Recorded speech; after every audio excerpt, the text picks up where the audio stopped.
Talking all things Georgia baseball as the Dogs get set for the Athens Regional, which will take place this weekend at Foley Field. The number 7 national seed Georgia Bulldogs in year 1 of Wes Johnson look to punch their ticket to the Super Regionals for the first time since 2008. Here to break it all down with us, our good friend Graham Coffey of Dawgs Central. Graham, what's going on, my friend? Appreciate you taking the time as always. Absolutely. Happy to be here. Happy to be here. Graham, that stat that I just rattled off, that really jumped out to me. Georgia has not been to a Super since 2008. And you think about some of the you were there. I was in college. Yeah. I was in right field. Sorry to interrupt you. You think about some of the teams that have come through, though. And I know Georgia fans probably look back at 2020, the Emerson Hancock year that got stolen away. And that was going to be Georgia's best shot to break that, maybe even get to Omaha. What's the excitement level, the anticipation, and maybe the pressure on this weekend to finally break through? I know it's year 1 of Wes Johnson, and it's like, who expected to be here? But now that you're here, Graham, it feels like there's almost a level of pressure where it's like, okay, we got to get this monkey off our back and get to a Super Regional for the first time in 16 years. Yeah, no, I think there's definitely you look at Georgia's draw, and they got that 7 seed, which I think everybody in the fan base was like, we'll be lucky if we get an 8 seed. So to get the 7, I think was kind of a pleasant surprise. I know they were 6th in RPI, but they had a bad SEC tournament. They kind of lost some games late the last series against Florida. So you kind of wondered, how's this all going to shake out? I think you look at that draw with UNC Wilmington, Army, and Georgia Tech, a Georgia Tech team that Georgia, really kind of hammered the 3 times they saw them this year. And it's a really good draw. Like, you look at UNC, who's the 4 seed in this tournament, they got to have LSU come to town, and they're scorching hot. And you don't really have a dynamic like that for Georgia right now. Obviously, UNCW, they won the CAA over a good Charleston team, but they're not an SEC powerhouse like an LSU or, like Georgia's not really facing a tough situation. And to your point about not seeing a Super Regional since 2008, you go back to 2018 and 2019, which were the last 2 times Georgia hosted a regional. And, they ran into like a really hot Florida State team that kind of came on the last month of the year that season. And they were sort of a buzzsaw. Like, you had some of these teams that coming into the regional, you could kind of say, yes, I know that the whole body of work's not great, but the way they're playing right now, you could argue they're playing, some of the best baseball in the country. And I don't see that in the straw for Georgia. So I think there's a lot of excitement from Georgia fans of feeling like we got a pretty good situation here. We should cruise through this, or not necessarily cruise, but like we should get through this group of 4 teams. But there is that trepidation just because that has happened before where Georgia's been the clear favorite coming into a regional they were hosting, and they didn't quite get through. And to your point, it is sort of year 1 of Wes Johnson. I think a lot of this season has felt like a bonus, other than the fact that you got Charlie Condon, and you don't want to waste Charlie Condon, but they're definitely ahead of schedule, however you want to kind of slice that apple. And I expect them to, have a good regional, but I do think that Georgia fans on the whole are a little bit cautiously optimistic still. Graham, let's take a moment to zoom out really quickly because you mentioned year 1 of Wes Johnson. Was there anybody around this Georgia baseball program that expected or even thought what we've seen from the Dogs this year was possible? I mean, you knew you had Charlie Condon. You knew the lineup was going to be solid, but I mean, to be the 7 overall national seed, was that ever in yours or any of folks around the Georgia baseball program? Was that ever in the wildest dreams of folks around that program? No, I don't think so. I mean, I'm sure that, the guys in the actual building might tell you, yeah, we always believed that we could be good. But coming into the season, Georgia was 29 and 27 last year. I believe they were 11 and 19 in the SEC, if I'm not mistaken. So it wasn't a good team. They had good bats, but they had bad arms. I think that there was optimism coming into the season that Wes Johnson, being a pitching coach, would help this staff kind of improve throughout the year, and hopefully those arms would get better. and that by the time you got to this part of the season, maybe Georgia would get hot and maybe they could upset somebody at their regional. But I don't think anyone really expected Georgia to be hosting a regional, much less in line to host a super regional as a top 8 seed. Graham, I know you touched on this just a moment ago, but the overall draw in the Athens Regional, UNC Wilmington at the 2, Georgia Tech at the 3, and Army the 4. I know for a lot of folks this one jumped out because we get clean old-fashioned hate in the postseason, but like you mentioned, Georgia really manhandled Georgia Tech earlier in the year, and I was one of those that said I thought Tech kind of weaseled their way out of a game 3 in that series. Yeah. But the overall draw, Graham, it sounds like you and I would imagine a lot of Georgia folks were pretty pleased, right? In regards to there's no such thing as an easy regional, but this one feels pretty manageable, and you have to be pretty excited if you're a Georgia fan. Yeah, I think manageable is the exact right, definition to kind of look at this. UNCW is a good program, and it's a program that personally I've followed for a long time because I grew up in Wilmington, North Carolina, where UNCW is, and I've got a lot of friends that are kind of close to that athletic department, and baseball is one of the things that they do best. And so I know that's a program that has been consistent for a while under a couple different coaches, and they've put some guys into the major leagues like that. That's a solid developmental kind of second tier D1 program, and they will play hard. Like they gave LSU some trouble at a regional years back, but like they're a good team and they're a worthy second seed. But you're not looking at a power conference team coming in as your second seed.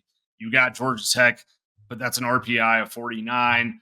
And to your point, like Georgia should be more confident about playing Georgia Tech than really any of these teams, just because like they've done it before and they've seen it work out well. I'm very curious to see if that kind of storyline from earlier this season where Tech sort of used a rain delay to weasel out of a third loss against Georgia, will that come up? Will there be some bad blood? We know those teams are going to play on Saturday, and I think it's going to be quite interesting. But Georgia should know at this point, like, we can hit Georgia Tech, right? Because they saw them 3 different times. And I think the variable for Georgia in this whole series, I know that they only scored 1 against LSU, but like that's not been the case for them most of the year. The story of this team, in my eyes, has been they can hit against almost anybody, especially if they can, have some good at bats. And they've been really good about like having at bats where guys are fouling off 5-6 pitches and they're wearing out starters and they're getting into bullpens. But the question is just, what's Georgia's pitching going to look like? Because there's been weekends where it has been, really good and occasionally great. And then there's been weekends where it's kind of been very, very inconsistent. And so that's just going to be the whole thing is like, does Georgia just have to kind of outslug anyone they play to try and get to Omaha, or are they going to get a couple good starts along the way that make things a little less stressful? Graham, to your point, the hitting really has not been the problem. Georgia ranks 3rd in the country in home runs with 140, 2nd in the country in slugging with a 599 slugging percentage. Again, of course, Charlie Condon helping those numbers significantly. But it's been the pitching that's given them the biggest problem, ranking 113th in the country in ERA with a 5.71 ERA. What do you think Georgia does from a strategy perspective when it comes to the pitching staff? Because we see this a lot, especially, you got Army in the first game, and all due respect to Army, that is one you should be able to win and take care of your business. Do you expect Georgia to throw their best out of the gate? Do you think they're going to save some guys in anticipation for a bigger matchup against a UNCW or a Georgia Tech? Like, what buttons does Wes Johnson need to push to get the best out of his pitching staff? Because, Graham, that's the question I have. I'm sure that's the question many others have as well. As we know Georgia can hit, but in the postseason, more often than not, great pitching beats great hitting, and can Georgia win a low-scoring game if it comes down to it? So what do you expect the Dogs to do from a strategy perspective on the mound this weekend? I think that they will probably have kind of roll a second or third starter out there against Army and feel good. They do have some really good long relievers in that bullpen that have kind of, kept games close that they've gone on to win when the starters have sort of blown up after 2 or 3 innings. So I think they feel pretty confident. Like, even if we throw somebody out there and they have a bad start, we can manage this. I would expect them to save Colton Smith probably for Georgia Tech. He's kind of been, the closest thing to an ace that they've had at times this year.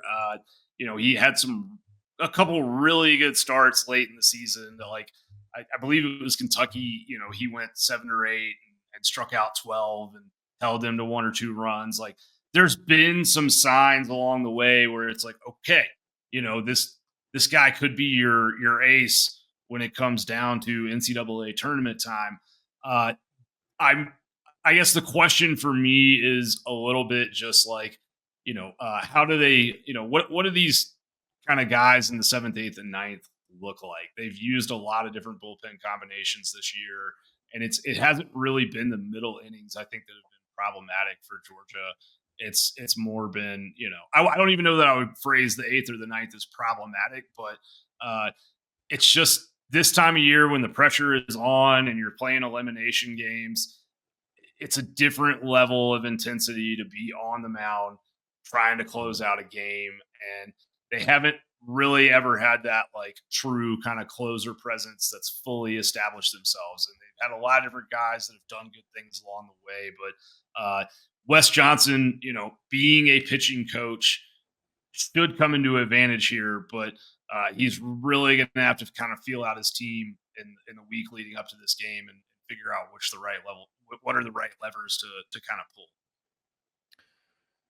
Graham, if you had to identify a key to the weekend and a key player of the weekend, right? Guys that are a guy that needs to step up and what Georgia needs to do to punch their ticket to their first super regional since 2008, what would that be? What would be the key to the weekend, and who would be the X factor for the Dogs?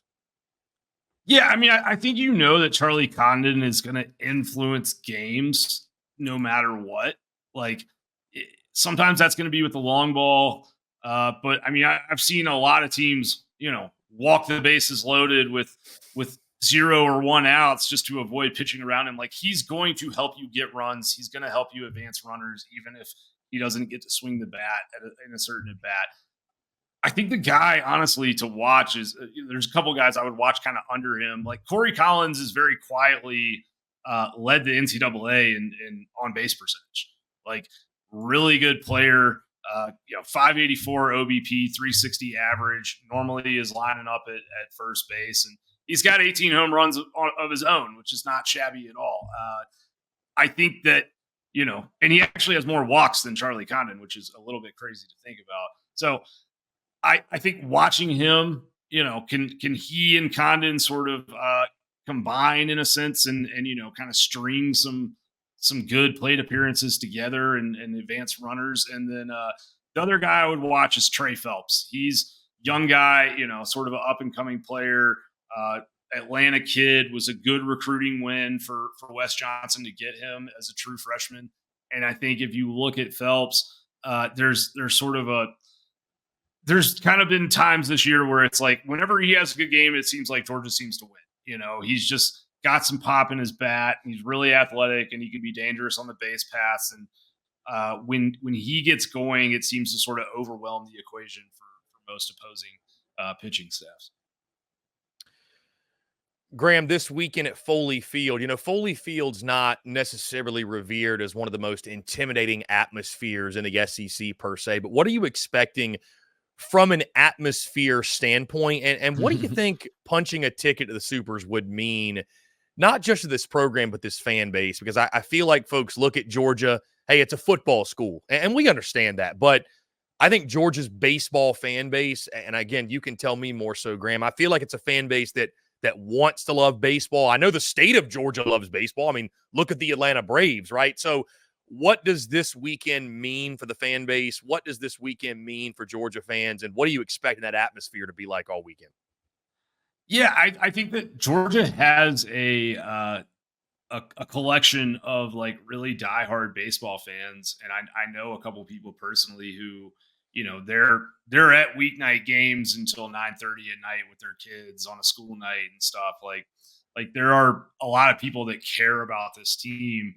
They don't have as many of those as say LSU does, right? But there's a big expansion project that's underway for Foley Field to expand seating there and kind of add some amenities. They've already done some nice things renovation wise with that facility. So Georgia's committed to being competitive in the SEC in baseball. And I think that Georgia's fan base, if you look in the past, like when this team has been good, they get pretty activated. And I expect with it being Wes Johnson in year one, I know there's a lot of people that just like him. He has one of those personalities where, I don't know, you see him in Chipotle or something and he's going to talk you up and, he's going to make somebody a fan and a supporter of his team because he's just an enthusiastic and kind human being by all accounts. So I believe Georgia will show out. I would expect them to have a full house or close to it at Foley this weekend.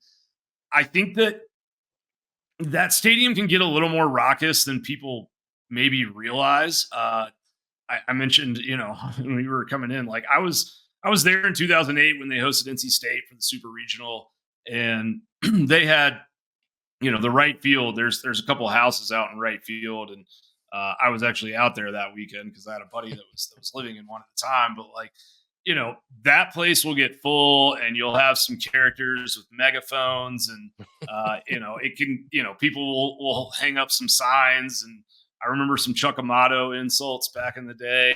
That's a deep cut if you're familiar with old NC State football. But point being, I think Georgia's fan base will rise to the occasion, and I think there's a lot of people within Georgia's fan base that look at all the baseball talent that comes out of the state, and they're tired of seeing that go places like Vanderbilt or LSU. And there's been, I think, some quiet commitment to helping Wes Johnson from an NIL standpoint. They're doing some things, I think, where everyone's sort of pulling together to try and turn Georgia into I don't know that you'll turn them into a baseball powerhouse, but Georgia should be a top 25 baseball program every year without question, with all the talent that sits an hour down the road. And there's a lot of people that I think want that and are trying to make that happen. And that includes Kirby Smart, right? Like Kirby Smart, helped Wes Johnson was still with LSU at the College World Series. And a couple of these guys that are on the team now were in the portal coming out of Mississippi State. And Kirby Smart hosted them and closed them. And, now they're hosting a regional. So I think everyone's trying to help out. Graham, to your point, the greenhouse will be rocking out in right field. That is a guarantee. Graham Coffey, Dawgs Central, does a fantastic job talking all things Georgia. Final thing, Graham, over under 2.5 Charlie Condon home runs this weekend. Oh man, tough number. I would say he could get hot. Yeah, he could get hot. He could get hot. I'm gonna, really, he's kind of feasted on lesser pitching staffs, or I shouldn't say lesser, but non-SEC pitching staffs this year, and he's going to see 3 of those this weekend, or at least 2. I don't know. We'll see. But yeah, I think he hits 2. I'm going to go under, but I think that might be a good thing for Georgia fans. They're probably going to pitch around him, like you said. They probably will pitch around him a lot. So, and I think there's a decent chance that if he hits 2, that Georgia might not stretch this thing too far and might not have to play more games than they want to have to play. Well done, Graham. Appreciate you taking the time, my friend. Let folks know, by the way, that where they can find all your great work. Yeah, absolutely. As you mentioned, I started a website called Dawgs Central a couple years back. Brought that into Players Lounge kind of umbrella back in December. So come check us out at tplgeorgia.com. We are, I kind of run all the forum community and the intel side of things there. And then we're also doing a lot of videos with the athletes from UGA. Malachi Starks has his own show with us, stuff like that. So if you're into that sort of thing and the athlete perspective, then you'll enjoy our stuff and you should come check it out. Graham, appreciate you taking the time, my friend. Let's definitely do it again soon. Absolutely. Always a pleasure. Always enjoy talking to you.